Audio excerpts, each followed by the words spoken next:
Welcome to Coffee and Conversation for ESL Listening. I'm Donielle.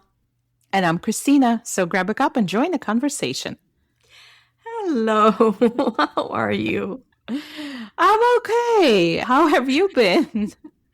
Fine. We were just chatting for a few minutes, and I think we've gotten a little bit loopy over here. We're just kind of Yes. tired and laughing. You know how you, particularly when you get tired, you start laughing uncontrollably. Gosh, But you know what? I can't believe you still remember that I do. because that is true. I mean, I think it's all of those nights of teaching that you would get so tired. And yes, I do get all giggly and just goofy when I get tired. That's true. Or I just fall asleep like that. You can do that Okay. when you teach. Yeah, I was going to say, which one are we going to get today? Are we going to get Crazy Khrystyna or a sleeping Khrystyna? Well, based on you giggling already, I think crazy. Oh my goodness. Well, so happy New Year. And of course, as I always say, who knows when this will actually come out? It'll probably be summer. But Well, I hope not. I mean, but it I is do a my new best. year. For those of you who don't know, we kind of tend to record a bunch of these one after another. And so they don't exactly come out immediately. So anyway, happy New Year. Happy It's New a Year. wild one. It is. It is. We'll see where the life Yeah. takes us with this. The world as it is now, but get through it. Yeah. So anyway, I was in Chicago for Christmas. Oh, Yeah, yes, you sorry, were. I had to visit you. How was your Christmas? It was good. It was good. It was a lot of family time. My husband's family was here, and I had a little break from work, which was nice, and it was good. Good. Yeah, that's always How? nice. Yeah. How Yeah. was Chicago? Cold. I forgot how Oh. cold it was. Well, if you went 2.5 hours south, would have Yeah. been a little warmer for you. I don't know that it would be warmer, but anyway, Oh, yeah, it maybe. was kind of a short trip. And plus I knew you were busy, so next time for sure. That's I okay. will see you. I'll try not to hold that against you. Okay, try not to. All right. Good. Well, so today we have a topic. We're always trying to find something interesting, something that might be relevant to culture, something maybe we might learn something new. I don't know. So I got to thinking about social norms. Mm-hmm. And for those who maybe don't know what that means, it's basically those unspoken rules in a society of your daily life, things that you're supposed to do. We don't always talk about them, but we do them because we know that we're supposed to do them. Mm-hmm. And I was thinking about this show that I watch. It's called Curb Your Enthusiasm. I don't know if you've ever seen it. Huh? Have Yes, I you? have. Yes. Okay. And one of the things about that show, it's a lot of things, but one of the things is the guy just cannot handle social norms. Oh, gosh. And when you think about it, we think about social norms, and sometimes we think that they're sort of universal, Right. and they're not. They are Mm-mm. really not, which is very interesting. It is. And I think social norms have a lot to do with the culture because you're right, they are different. And it is so important to actually know them because you can get into some very awkward situations. Yeah, or just you Yeah. feel weird. And I think I've talked about this before. Many years ago when I was teaching in the school, they had Mm-hmm. mostly Polish students and Mm-hmm. Chinese students. And I was sure they all hated me Oh, because, yes, I was sure because I would be up there smiling and laughing and joking, and you see where this is going, and nothing, flat face, no smile, nothing. And I thought, oh, these people hate me. And it was sometime later that they were talking to me, and they're like, it's just not in our culture Mhm. to really smile. And Americans smile all the time. So funny story about that. I'm glad you started with this. When my husband visited me the very first time, when we were still dating, one of the things, that's exactly the thing he noticed. He said, nobody's smiling.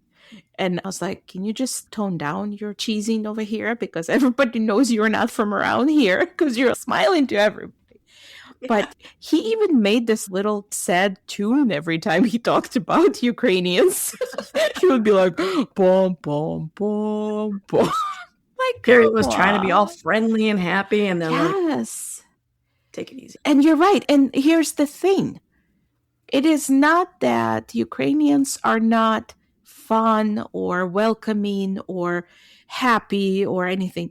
I think maybe it has to do something that stranger, like I don't know you, so I'm Yeah. not going to be smiley and all that. It's with friends and family and people you know when you actually come out of your shelf and have fun and all that. But yeah, it is not, definitely not in Ukrainian culture or not a social norm there to be Yeah. smiling to everybody as much as everybody does in the United States. And it's the kind of thing that you think, oh, well, that's just a simple thing. I mean, doesn't everybody smile? No, they don't. And another one that was really interesting to me, and I realized this, that, okay, my husband is from India, Mhm. and he doesn't really say thank you a lot, but Mm. I was always like, oh, well, I brought him something, but he didn't say thank you. Okay, whatever. Well, over time, I guess he started doing that more because when I went to India, they were making fun of him because he started saying thank you. Like they would give him something like, food or drink or something, and Uh-huh. he'd be like, thank you. And they're like, what? Thank you? Why are you thanking me? This is how we're supposed to be. And it never dawned on me that you might look at that differently than that's why should you thank me? This is, of course I would offer you some food, Interesting. you know? I'm trying to think because we both had students from India too and all that, and I've never noticed that part.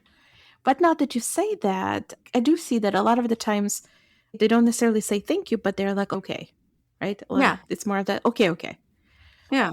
But I always think of that as, okay, so they're acknowledging or, but Yeah. interesting. I know. So it just goes to show you that never assume anything about Right, anybody right, because cultures are just so different. right. Well, and along with that, like the smiling and pleasantries and all that, the small talk or the way even we say hello. In the United States, usually it's hello, how are you? How is it going? Right? Yeah. In other countries, it's hi, hello, good day. There's no how are you because in a lot of cultures, when you actually ask somebody, how are you want them to answer and tell you how things are going. In the United States, it's just the greeting. Like nobody wants you to tell them what's going Right. on. Yeah. And I remember that when I was still back in Ukraine, I was learning English, and my English teacher told us that they will ask you, how are you during greeting, but do not tell them how Oh, you I got some actually aches are. and pains. Yeah, like nobody wants to know. Nobody I just actually lost wants my to hear. job. Yeah, yes. So I thought that was interesting. And it took me a while to finally realize that, oh, it's just part of the greeting. Like they don't want to know how I'm doing. It's like, Yeah. it's just saying hi. Well, okay, so this is one of those things that, I think to myself, social norms, some of them are normal or good or fine. Mhm. And then there are some that are like, this is really senseless. I don't understand it. And that is one of them. And I find myself, I think I probably said this before too, but like if I go to the grocery store or something, and then the Mhm. cashier will be like, good morning, how are you? And I'll be like, great. And you? Because of course I give a fake answer to the fake Yeah, question, right? right, Great. And right. you? They ignore me because they're not even listening. They're not even paying Yeah, any attention. yeah. And I always say to myself, why do I keep falling into this stupid trap? I keep saying, I and know. you? And they just, nothing, Nothing. Well, crickets. it's kind of like when they ask you, oh, did you find everything you were looking for? Oh my gosh. Well, and one of those times I actually do want to say, no, actually, this is my third place that I'm looking for this specific thing and I still haven't found it. But then they're not going to do anything about it. Like they're cashiers, they're trying to get stuff through quickly. What do you think? They're going to go and look for that thing? No. Like, why are you asking me this? That is something that I talk about all the time. I mean, that is I think we talked about it on our pet peeve show because that's a pet Hmm. peeve of mine. It's like, why are you asking me this? It's meaningless and it doesn't make Hmm. any sense. But anyway, Yep. Fun. yeah.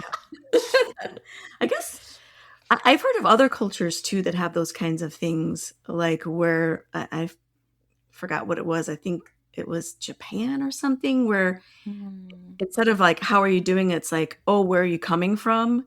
Are you going Mm-hmm. or something like that? And it's like, they don't really care where you're coming from or where you're going. But But, just, we all have those, I guess. yeah, yeah, that's true. What about Ukraine? Is there some kind of a greeting like that or something that you just say, but it doesn't really mean anything? Not necessarily. I think in some smaller towns, the greeting is religious. Okay. So instead of saying hello or a good day or some good morning, people will say like glory to God kind of thing. Okay. And then there's a standard reply to that. But not necessarily. Again, it's just hello, hi, wave, Yeah. nod, scowl, depends who you run Scowl into. means to make. But there isn't any like this whole little small talk and all that. And sometimes people will start small talk with you, kind of just kill time or make a conversation, and it's meaningless a lot of the times. Yeah. Usually that doesn't happen in Ukraine. I mean, if you stop to Right. talk to somebody, it's because you have something to say, they have something to say, you either know them or whatever, they want to complain about something. I don't know. So, but there is no such thing as just a little small talk or, I don't know. Yeah.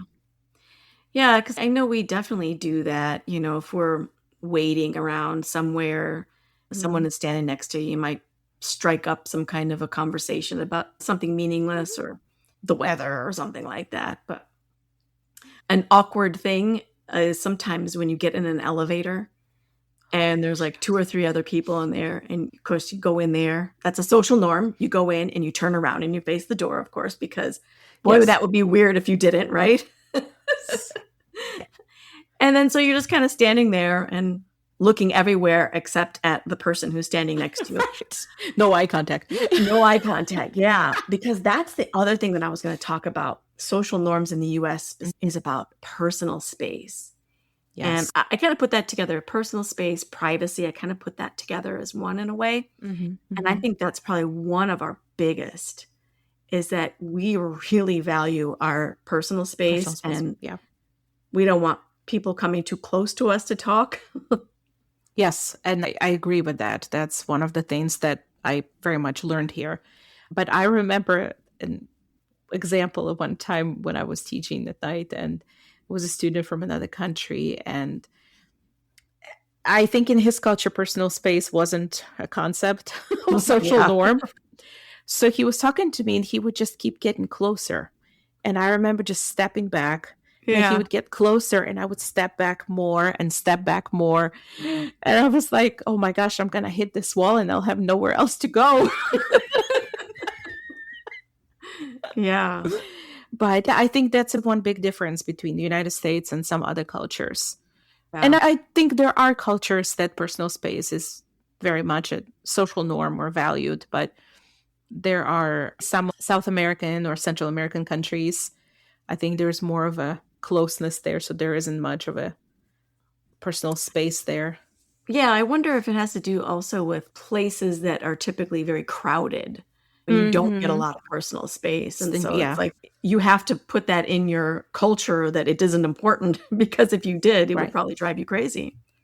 Well, and the other thing too, going back to greetings, but in different way of how people greet each other. You know how sometimes it's either a bow or it's a handshake or wave, but in some cultures it's a hug or even a kiss on the cheek. Yeah. Yeah. And that's norm. I know in the United States, if somebody just comes up to you, gives you a hug and kiss on the cheek, you probably wouldn't necessarily know what to do. Yeah, that would be awkward. Yes, but in some countries, that's just how Yeah. it is. That's how they greet each other, Even whether people someone know you each other or not. know. Yeah. Yeah, yeah. Also, even with that, in some countries, it's just like a kiss on one cheek, and some countries, it's both cheeks. So yeah, it's interesting. Yeah, it definitely is. But probably that's part of our personal space thing that when they come in for like a kiss or a hug, you're like, whoa.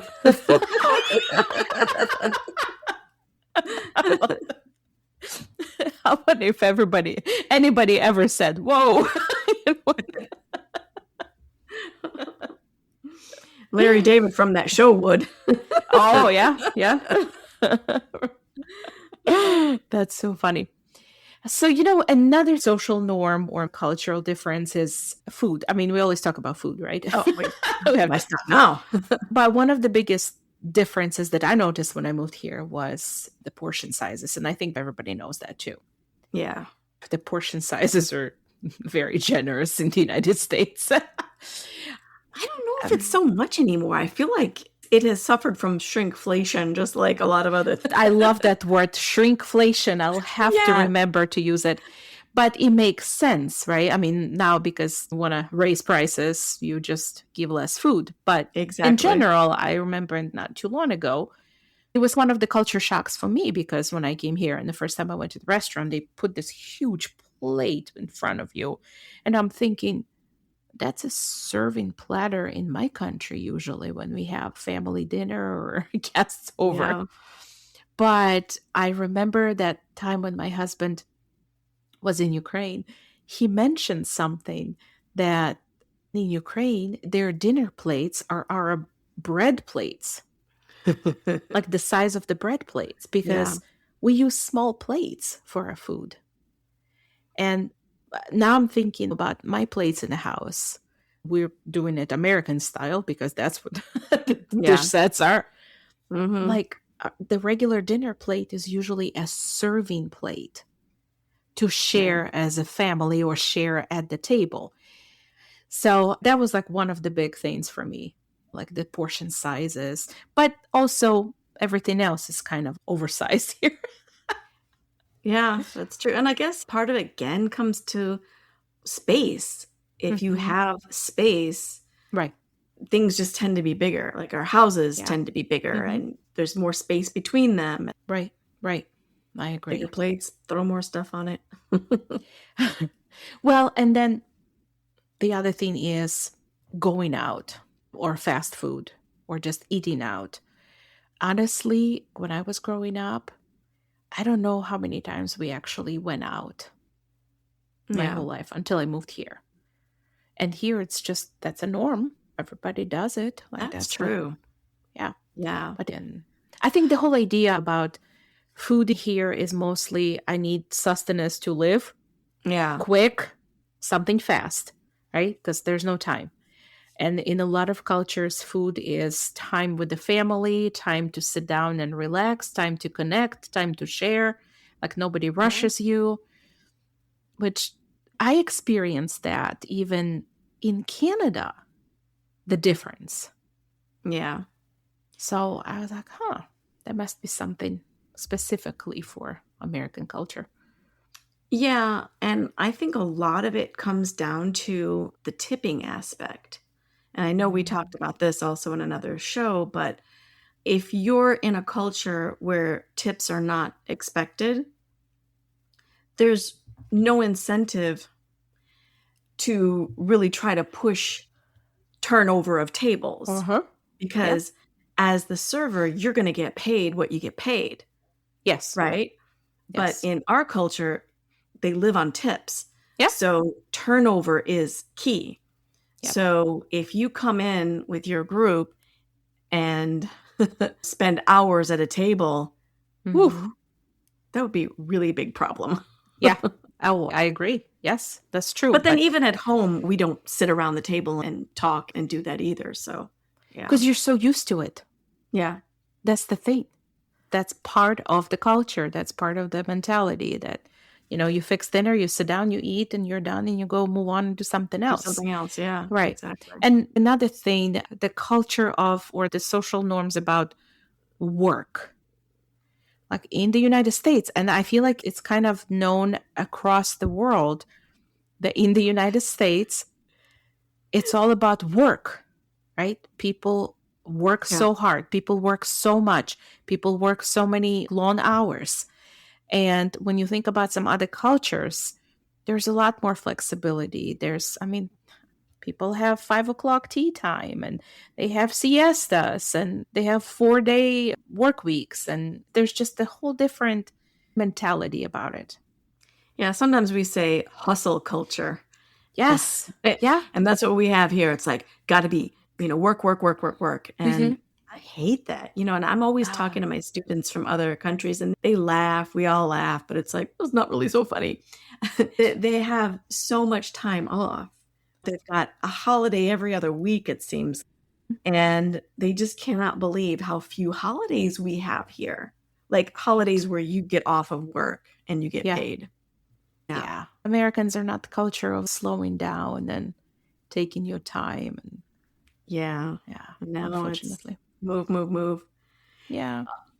Talking about social norms with eating made me think of also in the restaurant. When you're in a restaurant and you're with a couple other people, and sometimes the food doesn't all come out at the same time, right? One person will get served. Do you think that it is polite if that person who got their food first goes ahead and starts eating, or would you think they should wait until everyone's food arrives? So for me personally, if it was me, I would wait. But I don't care if people start eating before my food is there. In fact, I encourage people to do that because I don't want their food to get cold. Exactly. Yeah.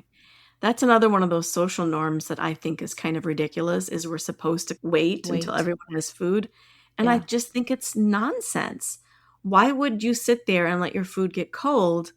Right. We're not going anywhere until we're all finished anyway. It's okay. Right. So, I know, but I do it too. If my food comes first, I'll be sitting there, put my hands together and just wait quietly, hoping someone will say, go ahead and eat. Now, if it's just like my husband and me, then then obviously one of us will start eating. I was like, you don't have to wait for me. But I noticed that my husband does that at home. If we're fixing dinner and if it's just kind of fix your own stuff or whatever, dish in a plate, and he will sit there and wait for me to get to the table. And then sometimes I'm like, I still gotta fix my tea and I need to get this. And then I gotta chop my cucumber. Just go and eat. He's like, no, I want to eat with you. But he also eats really fast. So sometimes by the time I get to the table, he's done. So it's like, but no, it is really sweet and considerate. Now, my son, on the other hand, he is like, not waiting for anyone. Nah. I'm hungry. He's got the right idea. Just get to chowing down. Right. I'm all about it. What else? There's so many, but you know what? One thing that I want to talk about, I thought this was really interesting, and I know you've got some too. And as always, time is flying. Yeah. What about gift giving? This is another thing that I experienced that I thought was really interesting. Because in the United States, you give a gift, say you go to a birthday party or bridal shower or baby shower, whatever the heck it is. And everyone's got gifts. There's a certain time, like probably, I think, before the cake or after the cake, I don't know what it is, where they take all the gifts and they start opening it, and we all ooh and ah over what the gift was. And that's not the way it is in a lot of cultures. How is it for you? No, that's not a good thing. Well, here's the thing. It was a very strange concept for me when I first experienced it here. Yeah. Because the reason you don't do that in my country or some other cultures that I know of, because becomes like, oh, somebody gave me expensive gift, and not everybody can get the same gift of the same value. And when you do that, then that could hurt people's feelings. And I personally don't agree with this concept. Yeah, I totally get it. But sometimes it's just so fun to see someone's reaction when you give them something that they're going to just be like, wow, or be surprised about, or a fun joke or something like that, It is. And definitely it's pleasant to see that somebody opens your gift and they really like it. But I don't know. I still do that. I always worry about Like, what if somebody gives something smaller or less? Yeah. Is that going to make them feel bad or, Yeah. uncomfortable? Or if you're not good at hiding your disappointment, you got something you didn't like. Oh my gosh. Like kids, man, they can be brutal, right? Oh my gosh. Yes. Yes. Oh, I saw this one video once. It was so funny. And this was like, I've never seen anything like it. For some reason, there was this kid, his parents did this video, and he just loved gifts. He didn't care what it was. And they Oh, had this thing where like they'd wrap up a cutting board or something. And you'd open it up and be like, oh, wow. wait And for you it. got so excited. I was like, man, not every kid can be like that, because Oh, that that was is pretty so impressive.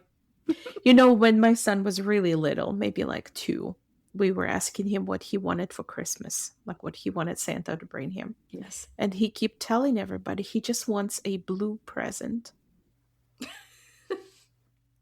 Blue. Okay. Blue present. Guess who had to go and get some blue wrapping paper? Is that his favorite color? Yes. Yeah. Okay. We just couldn't get it out of him. It was like, what does this kid want for Christmas? And all he was saying, like, I just want a present. I just want a blue present. I was like, okay. Oh, funny. We're like, okay, kid, here's your can of paint. Yes, blue present. But the other thing is too, that's kind of like a social norm here, but that's not a tradition or norm in other countries. Showers, like baby shower, bridal Wow. shower. Like, we don't do that. This was so weird to me. Yeah. And I think that might come with like certain superstitions because you're not supposed to do Right. things ahead of time. Exactly. Right. So we would never give a bride a gift ahead of time, or you would never give a pregnant woman a gift for the baby ahead of the baby being born. Right. Bad luck. And here, all these showers and everybody gives you all these gifts. And I remember the very first one I went to, I'm like, this is actually a really cool idea. Yeah. Because you get all this cool stuff. And by the time the baby's when the here, baby's here. yes, you're good to go. Exactly. So one social norm I really wanted to mention is multi-generational household. Oh, yeah. Ooh. Yes. Yeah, this is tricky because this kind of goes with our privacy kind of thing. And it's like, we don't like a whole lot of people hanging around. That's true. Yes. It is very much of, in the United States, it's like you're 18? You're expected to live your own life. That birdie out of the nest. Yes, right? Yeah, you got to go. Now, in most countries, people stay together. Now, things are changing, I think, because people don't stay in the same town anymore, especially if they're from a smaller town or a village. They tend to go to bigger cities. But for the most part, people live together with either parents or even sometimes grandparents. Yeah. And that's acceptable. That's expected. In fact, in my own family, my parents we lived with our grandparents for a little bit because I was very little. And when I went into kindergarten, that's when finally we moved into a different apartment that was just my parents, my brother, and I. And that was because we were able to get an apartment, right? Because sometimes you just can't afford to buy an apartment or house. But my mother was the oldest of 4. And the youngest one was another girl, a sister. And my aunt, she actually went to school in a different city, pretty far away from home. Mm-hmm. But she came back because it was expected that she was supposed to stay with the parents and take care of them and live in the same house with them. Wow. Oh, yes. So grandma always lived with my aunt and her family, and that's just how it was. Yeah, sometimes you hear about things and it just sounds so like, oh no, like I wouldn't want that, or that would be hard. But if that's the way it's always been in your life and in your culture, anything else would be strange, But then when you think of it, like as you're raising a family, there's always grandma and grandparents, and they help you raise your children. They help you around the house. It's just that's how it is. That's the way of living. Yeah. And when you think about here, it's hard sometimes when you're just on your own, And right? especially, like, a lot of times people move away from their family, and so they're in a Mhm. town where there's no grandparents, no parents, and if Right. you need to go somewhere or do something, gotta get a babysitter, Gotta figure so stuff out, right? And I'm seeing now more that, and I think that has to be because of the economy and how things are, that more and more people, after they graduate college, they come back and live with their parents for a while because Oh, they can't yeah. afford to buy a house or even rent Oh, anymore. yeah, forget rent too. Right. Yeah, it's true, things have definitely changed a lot just in my lifetime. But you know what bothers me most is how much that's still frowned upon here, right? Oh, you live with your Yeah. parents, Yeah. right? And so one of my coworkers is from Congo, Democratic Republic of Congo, and she has 4 children, and one of them already graduated college, one just went to college, and I guess the one who graduated college is still looking for a job and all that. And she's telling me that all of these people keep telling her, well, you gotta kick him out of the house. Like, you Oh, gotta kick him out. And she goes, how can he is my child? I can't kick him out of the house. Why would I want him to leave? Or, that it's must seem such a so foreign. strange to get that kind of advice, right? Yeah. Yeah. Yes. Yeah. But it's just a completely different way of looking at things, and it's not to say one way is right or one way is wrong, but you have very strong feelings for, how you view Right. things to be according to your culture, so, yeah. Yeah. I think we could probably talk about this for days What? because there's so much interesting stuff, but, yeah. Oh, sounds like So part yeah, two. it could be, yeah, absolutely. Well, anyway, it was fun talking about this topic with you. It was very Yes. interesting. I want to remind everybody, as always, as I try to remember to say, do get the show notes. We've got some vocabulary, some other, hopefully, cultural notes or something that's interesting. So definitely click on the show notes and download those. And until next time, here's to good coffee, good vibes, and great conversations. Cheers. Cheers.